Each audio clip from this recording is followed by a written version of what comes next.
नमस्कार दोस्तों, मैं हूं चितरंजन कुमार और आप देख रहे हैं हमारा news channel true news TNBR।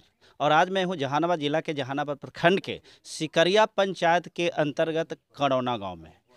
शिकवा शिकायत का दौर जारी है और मुखिया अपने संघर्ष में बहुत ही संघर्षरत हैं और इस भीषण गर्मी में अपनी पसीना को बहाते हुए जन जन संपर्क करते हुए लोगों को अपने बारे में बताते हुए और दूसरे प्रत्याशी के कमियों को गिनाते हुए प्रत्येक लोग अपनी भाग को आजमा रहे हैं।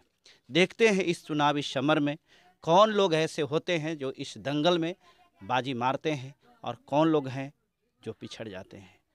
जनता जो है इस चुनाव में अपने आप को असमंजस की स्थिति में पा रहा है। लग रहा है कि किसे चुने किसे ना चुने।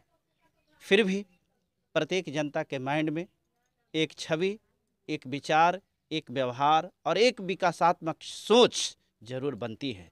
उसी सोच को साकार करने के लिए जनता जो है अपने प्रत्याशी को चुनती है और उसी के अनुरूप प्रत्याशी को चुन करके अपनी आशा और विश्वास के साथ लोगों को दर दर पर जा करके अपने वोट को मांगते हैं। आज हमारे बीच में उपस्थित हैं ये रिंकी देवी जो कड़ौना गांव से ही हैं और हम इनसे जानने की कोशिश करेंगे कि आखिर इस चुनाव में किस मुद्दा को लेकर के ये आए हैं।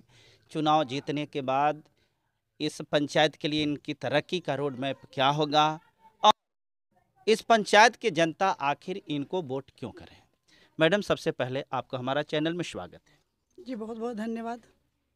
मैडम, सबसे पहला सवाल मेरा आपसे ये है कि ये चुनाव में आप इतनी भीषण गर्मी में इतना मेहनत कर रहे हैं, ये मेहनत अपने लिए या फिर जनता के लिए? सर, इतनी गर्मी में भी मैं दिन हो या रात हो, रात में भी मैं मॉर्निंग में जब सुबह निकलती हूँ 6-7 बजे, तो फील्ड से वापस लौटते लौटते मुझे 8 या 9 बज जाते हैं। और मैं आपको बता देना चाहती हूँ कि आज मैं जो भी कर रही हूँ, जितना वर्क कर रही हूँ, जितनी मेहनत कर रही हूँ, लोगों को गलत राह पर जाने से बचाने के लिए और मैं जनता के लिए ये सारा चीज़ कर रही हूँ, ना कि अपने लिए। इस पंचायत में पूर्व के 5 साल में जो भी मुखिया यहाँ रहे हैं, उनके कार्य प्रणाली या उन्होंने जो विकास का कार्य किया है, क्या आपको वो काफ़ी नहीं लगता है?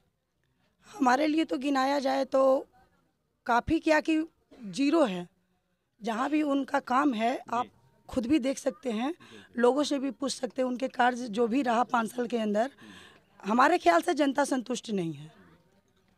इस पंचायत में ऐसा कौन कौन सा काम होना चाहिए था जो पिछले मुखिया के द्वारा नहीं हो पाया है, उस कार्य के बारे में बताइए। इस पंचायत में सर बहुत ऐसा काम है जो कि आज तक बाकी है और जो बहुत ही अर्जेंट है। जैसे सबसे पहले हमारे गांव के जो मतलब दक्षिण साइड में आप जाएंगे जब, तो उस साइड में आप पाएंगे कि वैसे गरीब गुरबे जिनका योजना, सरकार का योजना गरीबों के लिए ही होती है, मगर वैसे लोग जिनको वास्तविक में मिलना चाहिए आज भी उस योजना से वंचित हैं। जैसे इंदिरा आवास आपका ले लिए, नली गली हो गया, नल का जल हो गया, राशन कार्ड हो गया, बहुत सी ऐसी समस्याएं जिनको होना चाहिए हर एक जनता के लिए, मगर गरीब गुरबों को भी नहीं मिल पाया। ये इंदिरा आवास की बात है, राशन कार्ड की बात है। इंदिरा आवास भी बनता है, राशन कार्ड भी बनता है, सारे योजना का लाभ तो लोगों को मिलता है। हाँ, फ़र्क इतना है कि वो पैसा पर मिलता है। कॉलोनी बनाने के लिए 25,000 30,000 सबसे पहले डिमांड होता है। जो लोग पैसा देते हैं उनका काम होता है और जो लोग पैसा नहीं देते हैं उनका काम नहीं होता। ये मैं बात प्रॉपर इसी पंचायत की बात नहीं कर रहा हूँ, अन्य पंचायत में इसी प्रकार की चीज़ को देखा गया है। ये जो परंपरा चली आ रही है, इस परंपरा को आप कैसे तोड़ेंगे? अगर जनता का आशीर्वाद रहा और मैं इस पंचायत की मुखिया बनी, तो सबसे पहला मेरा मिशन होगा कि हर वो योजना जिस पे लोग टैक्स वसूलते हैं, उस योजना पर जो लोग 20,000 10,000 यहाँ तक कि शौचालय पर 2-2 हज़ार रुपये ले लेते हैं, मैं उन सारे काम को बखूबी अपने ईमानदारी के साथ करवाने का काम करूँगी।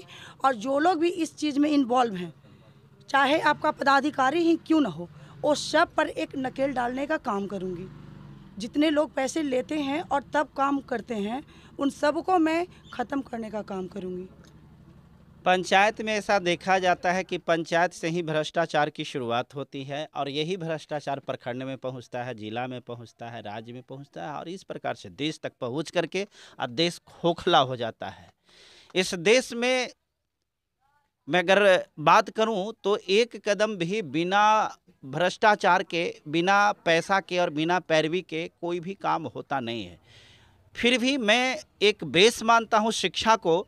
तो प्रत्येक विद्यालय की स्थिति आज देखी जा रही है तो विद्यालय में शिक्षा की स्थिति जो है चौपट हो गई है। आप जब अपने पंचायत में इस प्रकार से चुनाव लड़ रही हैं, जीतने के बाद शिक्षा के बारे में आपकी सोच क्या होगी? शिक्षा के लिए तो सर्वप्रथम सर मैं एक सर्वे करूंगी कि कहाँ पर जो सबसे छोटे छोटे बच्चे हैं उनके लिए सबसे पहला प्राथमिकता वहीं पर प्राप्त होती है उनको, जहाँ की आंगनबाड़ी है। अगर जिस गांव में आंगनबाड़ी की समस्या है, मैं लोगों से अपील करूंगी कि ज़मीन जो भी है या तो सरकारी हो या तो लोग वैसे दाता जो ज़मीन दान करना चाहेंगे, मैं उन बच्चों के लिए वहाँ पर आंगनबाड़ी बनवाना चाहूँगी। और जो वैसे स्कूल जो हमारे मतलब पंचायत में हैं उन पर भी मैं नज़र रखूँगी, कौन से टीचर आते हैं, क्या उन लोग को मतलब बच्चों के पढ़ा रहे हैं, लिखा रहे हैं, कितने विषय का पढ़ाई हो रहा है, कितने घंटे वो लोग मतलब बच्चों के साथ दे रहे हैं। और इतना ही नहीं, उसमें जितनी योजना सरकार की है बच्चों को पर्याप्त मात्रा में मिल पा रहा है या नहीं मिल पा रहा है, ये सब का मैं निरीक्षण करूंगी और इस पर नज़र रखूंगी। अभी इसके जो प्रीवियस जो हैं, पिछले जो मुखिया हैं, वो कौन है? हमारी जो मुखिया है वो उनका नाम सुप्रभा कुमारी है। सुप्रभा कुमारी से आप बेहतर हैं, अपने आप को बेहतर साबित करना चाहते हैं, कैसे? मैं बेटर हूँ भी और आगे भी मैं बहुत बेटर रहूँगी। वो इसलिए कि मैं 2016 में इलेक्शन लड़ी। 2016 से मेरे दिल में था कि मैं लोगों के बीच रहूं और जनता का जो भी समस्या है मैं उसका निदान करूं। और पिछले 5 साल में मैं हार करके भी कभी अपने घर पर बैठने का काम मैंने नहीं किया। वैसे वैसे मतलब एक एक जो समस्या थी, जैसे आपका मेरे गांव के ही हैं अरुण दास जी, उनके बेटे का एक्सीडेंटल में मौत हो जाता है। 4 साल तक वो दर दर भटकते हैं मगर कोई उनका, जबकि मेरे गांव में ही मुखिया, मेरे पंचायत में जिला पार्षद, वार्ड पंच, सरपंच सारे लोग को रहते भर में उस गरीब को मदद नहीं मिलता है। लास्ट में जब वो मेरे पास आए, उनका एक एक टेबल होते हुए किसी टेबल पर एक चमन्नी खर्च नहीं हुआ। मैं जब लगी उनको जाकर 4 लाख रुपया मैंने आपदा से दिलवाया और बहुत सी ऐसे योजना जिनका लोगों को मिलना चाहिए था लाभ, मैं खुद से दिलवाई उन लोगों को। और ऐसे बहुत से काम हैं जो मैं अभी चुनाव लड़ते हुए भी कर रही हूँ। आखिरी में मैं आपसे ये जानना चाहूँगा कि यदि आप को हम अपने चैनल के माध्यम से ये लोगों को बतलाना चाहें या आप कहना चाहें तो लोगों को आप अपनी बात को किस प्रकार से कह करके लोगों से वोट मांगेंगे? हम आपको ये मौका दे रहे हैं अपने चैनल के माध्यम से लोगों तक आपकी बात को पहुंचाने के लिए कि आप उनसे वोट मांगिए, क्या कह करके वोट मांगिए? मैं तो तमाम सिकड़िया आदर्श सिकड़िया पंचायत के जनता से यही कहना चाहूँगी कि एक बार मुझे मौका दे और मैं उनके विश्वास पर खड़ी उतरूँगी, ये मेरा वादा है। और जब तक अगर आपने ये मुखिया का ताज मेरे सर मढ़ दिया तो मैं जब तक यहाँ रहूँगी, आपका चाहे 5 साल क्यों ना हो, अगर मैं मुखिया बन गई उसके बाद भी मैं कोशिश करूँगी, मैं ऐसे ऐसे काम करूँगी कि लास्ट में मैं किसी भी अपने पंचायत के किसी गांव में जाऊं तो जब मैं वहां जाऊं और पूछूं कि मुखिया जी आपकी आ गई, आपकी और कोई समस्या है क्या, मैं वो दिन देखना चाहती हूँ अपने पंचायत का जब हर एक गांव से ये आवाज़ निकले कि मुखिया जी अब कोई काम नहीं बचा, सारे काम आपने कर दिया। तो बहू भी मैं अपने जनता से कहना चाहूँगी कि एक बार हमारा साथ दीजिए, हमारा मदद कीजिए, एक बार मुझे मुखिया बनने का सौभाग्य प्रदान कीजिए। आप देख रहे थे ये रिंकी देवी जी हैं और इन्होंने अपने सुगम शब्दों के द्वारा आप तमाम लोगों से आग्रह किया है। इनकी आग्रह को आप किस रूप में लेते हैं ये आपके ऊपर पूरी तरह से निर्भर करता है। ये लोकतंत्र है, यह लोकतांत्रिक देश है, यहाँ प्रत्येक लोगों को वोट करने का उनका पर्सनल मताधिकार मिला हुआ है, ये बात सत्य है। परंतु आज जो है मतों का सही प्रयोग नहीं हो पाता है। कुछ लोग जो होते हैं वो पैसा दे करके वोट को खरीदते हैं, कुछ लोग प्रलोभन दे करके वोट को खरीदते हैं, कुछ लोग डराते हैं, कुछ लोग अपने आप को इस रूप में इमोशनल ब्लैकमेल कर करके भी वोट को हासिल करने की कोशिश करते हैं। आज के इस परिवेश में ये खासकर पंचायत की जो चुनाव है, इस पंचायत चुनाव को समझ पाना बहुत मुश्किल होता है। इसलिए तमाम दर्शकों से मैं ये आग्रह करूंगा कि आप अपनी सूझबूझ, बुद्धि, विवेक का इस्तेमाल करिए और जो समाज से जुड़े हुए, जो आपको दुख में, सुख में, हर परिस्थिति में आपके साथ दे, आप उनको वोट करिए। रुपया, पैसा, लोभ, लालच, जाति, धर्म, भेद, इन तमाम चीज़ों से ऊपर उठिए। और आइए, अभी हमारे चारों ओर जो हैं पब्लिक यहाँ बैठे हैं और ये अपने प्रत्याशी भावी मुखिया को इस सुनने के लिए बैठे थे, और अब हम जानते हैं इन लोगों से राय कि आखिर इनके बारे में इन लोगों का राय क्या। बात बताइए, ये रिंकी जी हैं, आपके गाँव के हैं, ये आपको नहीं लगता है कि बढ़िया काम करेंगे? बहुत बढ़िया काम करेंगे, मुझे आशा है। ये आशा है कि बढ़िया काम करेंगे। हाँ। कैसे आपको ये आशा है कि बढ़िया काम करेंगे? कोई पहले काम किए हैं? वो अभी तक कर रहे हैं बढ़िया अभी काम। तक कर ही रहे हैं? अभी तक बढ़िया काम कर रहे हैं। अच्छा, इधर भी हैं, आप बताइए। काम करेंगे, ये काम करेंगे, अच्छा काम करेंगे, अच्छा वोट काम देना करेंगे। चाहिए। हाँ, काम करेंगे और करते रहेंगे। काम आगे से भी कर रहे हैं, 5 साल के दरमियान भी करते रहे, हारला पर भी। हाँ हाँ, हारने के बावजूद भी काम किए हैं, हाँ, काम किए। जीतने के बाद तो और ज़्यादा करेंगे। तो इसीलिए हम लोग इच्छुक हैं कि इन्हीं को हम लोग मुखिया बनाए। हाँ ये हम लोग का काम हाँ। भाई साहब, आप युवा हैं, आप कुछ बोलिए। युवा है, जितना भी पंचायत का सभी युवा हाँ। ये रिंकी देवी के साथ है। एक लय से लय मिलाकर इस बार टेम्पू छाप को जिताना है और भारी बहुमत से विजय बनाना है। ठीक है, टेम्पू छाप पर बटन दबाना है, भारी बहुमत से जिताना है, ये कहना है यहाँ के लोगों को। आप क्या है? हाँ, इसको छोड़ करके बोलिए, थोड़ा सा खड़ा हो सकते हैं तो खड़ा हो जाइए। हाँ इतना मतदार मुखिया पद हैं। हाँ। रिंकी देवी नियत कोई नहीं है। अच्छा, मंटू मुखिया जो हुए 5 साल बैठे हैं, हमको पंचायत समिति चाहे सिकरिया पंचायत में काम कुछ नहीं हुआ। अच्छा, कुछ नहीं हुआ है। हाँ। चलिए, आप थोड़ा सा बताइए। ठीक है, मुखिया लग है, हाँ, अच्छा काम कर और आप लोगों का सबका समर्थन है? हाँ, इधर थोड़ा सा ये इधर है सर, थोड़ा सा आप बताइए, कुछ बोलिए। देखिए, सबसे बड़ी बात है कि अगले बार इलेक्शन में इनके अलावा भी और बहुत सारे लोग खड़ा हुए थे, बाकी लोग हार करके अपना घर में बैठ गए, फिर इस बार खड़े हैं। और रिंकी देवी का रहा है स्वभाव शुरू से ही, हारने के बाद भी ये लगातार क्षेत्र में काम कर रही हैं, चाहे वो आपका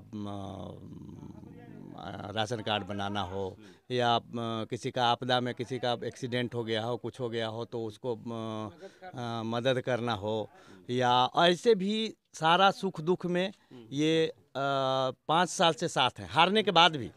और बाकी लोग का जो था वो अपना हार गई तो ठीक है, अब हार गई तो अब अगला टर्म, हाँ, टर्म में घूम रहे हैं लोग। उसके पहले 5 साल कोई नज़र नहीं है। और इस सब से बड़ी बात यह है कि जितना भी मुखिया हैं, मुखिया कैंडिडेट हैं, चूँकि ये लेडीज का वो है, तो सारे लोग जाने जाते हैं अपने मुखिया पति के नाम से। मुखिया पति के नाम। और इनका आप पूरे क्षेत्र में आप भ्रमण कीजिएगा तो आपको पता लगेगा कि ये अपने नाम से जाने जाते हैं और इनके नाम से इनका पति का नाम जुड़ा हुआ है कि ये अगर इनका पति को कोई देखता है तो बोलता है कि ये रिंकी देवी के हस्बैंड है। बहुत अच्छी बात है कि ये रिंकी देवी के हस्बैंड हैं। हाँ। मैंने ये कहता है, कोई नहीं कहता है कि मैंने मुख्य उनके पति के नाम से इनको नहीं, बल्कि इन्हीं के नाम से इनके पति को जाना जाता है, अर्थात यही एक पहचान है।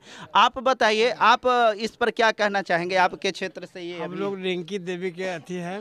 ये मुखिया जो बना तो पंचायत में जितना मुखिया है सब लेडीज है कि जो ब्लॉक तक नहीं देखी से। अच्छा, जितना खड़ा है वो सब बिजनेस वाला है। अच्छा, कोई आरा मशीन है, कोई अथी है, राइस मिल है। तो ये लोग के तो छुट्टी है ये नहीं है, बरगला करके पैसा पर वोट खरीद लेना है और अगर बाद में काम कुछ नहीं करना है, सब फौस करके उठा लेना है। अभी तक सरकार की योजना है 5 गो की नली गली जहाँ नहीं होगा वहाँ मुखिया खड़ा होने लायक नहीं है। इस गांव में अभी आप फोटो लीजिए, सब नली गली उघारे हैं। ऐसा मोड़ पर है कि आदमी रात के हफ्ता में 1-2 रोज जरूर नली में गिरता है मोटरसाइकिल लेके। अभी देखिए बहुत सारे लोग और उपस्थित हैं, लेकिन प्रत्येक लोगों से मैं उनकी राय को जानना चाहूँगा तो वीडियो बहुत लंबा हो जाएगा, इसलिए मैं अब विशेष नहीं, क्योंकि आप लोग खुद समझ सकते हैं। एक पुरानी कहावत है कि एक चावल से ही पता चल जाता है कि भात पूरा पका है कि नहीं।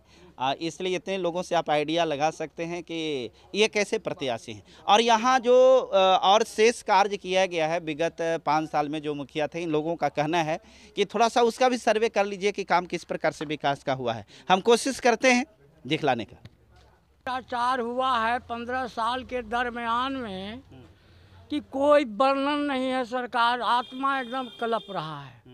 भ्रष्टाचार इतना हो गया है सर कि कोई वर्णन नहीं है। सब पैसे पर बिकने वाले हैं। ये भ्रष्टाचार कौन किया है? भ्रष्टाचार किया है दलाल लोग, बिचौलिया सरकार। बिचौलिया से हम लोग बचना चाह रहे हैं। अभी तक हमारा न वृद्धा पेंशन है, राशन कार्ड है, बहुत सी ऐसी सारी बात हैं। आपको वृद्धा पेंशन नहीं बना है? जी नहीं सरकार। तो आप 12 साल के आदमी हैं? है सरकार। कहा कि 60 साल वाला को तो वृद्धा पेंशन बनता है और 60 साल के अगर नहीं है अर्थात आप 12 साल वाले होंगे इसलिए नहीं बना होगा।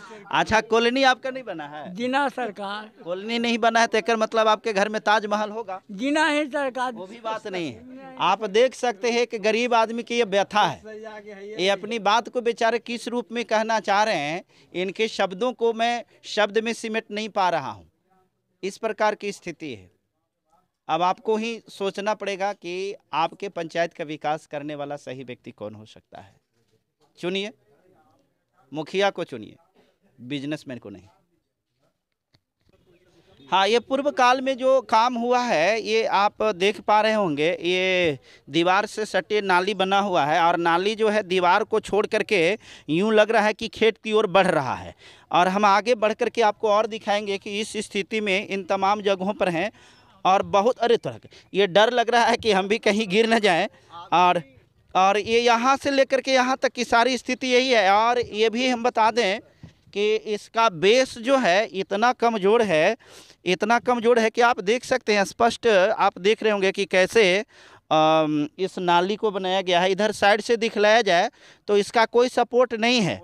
ये सपोर्ट नहीं होने के वजह से जो ये नाली की दीवारें हैं जो झुका हुआ है और ये गिरने की स्थिति में है। और आगे थोड़ा सा हम दिखाएंगे।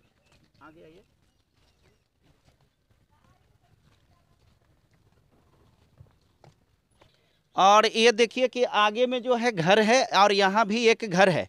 इन लोगों को निकलने के लिए अब आप देख सकते हैं कि आज के इस 21वीं सदी में लोगों के पास में पैदल जाने के लिए अब तो बहुत कम लोग पैदल जाते हैं। और आप समझ सकते हैं कि इनके घर में अगर ये कल्पना करें कि हम गाड़ी से चलें तो ये गाड़ी तो खरीद सकते हैं, ये तो संभव है, लेकिन क्या ये अपने खुद रोड बना ले, ये संभव है? मुखिया को होने के बावजूद भी देखिए कि इनको रास्ता का भी व्यवस्था अभी तक के नहीं किया गया है। और ये नाली भी बना हुआ है, जब पानी आता होगा तो पूरी तरह से स्थिति इसकी जर्जर हो जाती है। और खराब है सर, देखिए अभी रोड जो बनी ऐसी स्थिति जो है, ये स्थिति यहाँ बहुत जगहों पर है। मैं आपको दिखलाने लगूंगा तो मुझे लगता है कि 24 घंटा का वक्त लगेगा। आप थोड़ा सा से समझ लीजिए कि क्या स्थिति है।